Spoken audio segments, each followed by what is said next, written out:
घोरवा चढ़ल दुलरुआ चललानी ब्याहन हे शुभ बाजन बाजे। घोरवा चढ़ल दुलरुआ चललानी ब्याहन हे शुभ बाजन बाजे। माथे शोभन गुनेश लागल पाग हे शुभ बाजन बाजे। माथे शोभन गुनेश लागल पाग हे शुभ बाजन बाजे। कहाँ गेलहुँ किया भेलहुँ दुल्हा के बाबू यो शुभ बाजन बाजे। कहाँ गेलहुँ किया भेलहुँ दुल्हा के बाबू यो शुभ बाजन बाजे।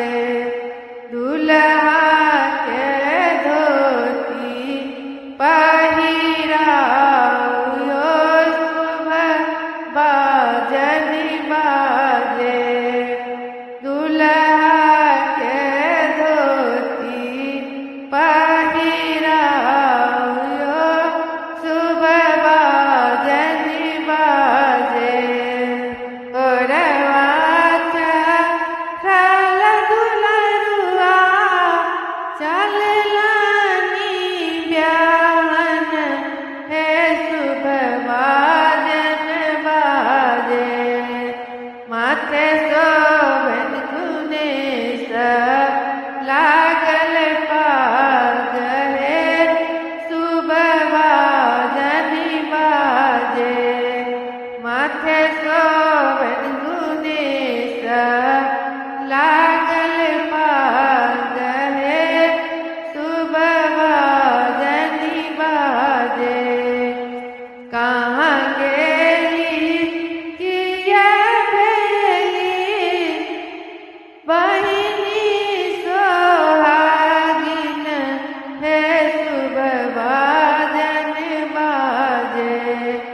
दुल्हा के जान न लगाऊ हे शुभ बाजन बाजे। दुल्हा के काज लगाऊ हे शुभ बाजन बाजे।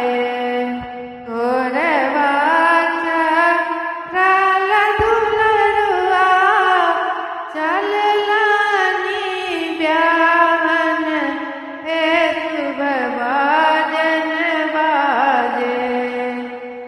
घोरवा चढ़ल दुलरुआ चललानी ब्याहन हे शुभ बाजन बाजे। माथे शोभन गुनेश लागल पाग हे शुभ बाजन बाजे। माथे शोभन गुनेश लागल पाग हे शुभ बाजन बाजे। कहाँ गेली किया भेली अम्मा सोहागिन हे शुभ बाजन बाजे। दुल्हा के दिया न चुमाई हे शुभ बाजन बाजे। दुल्हा के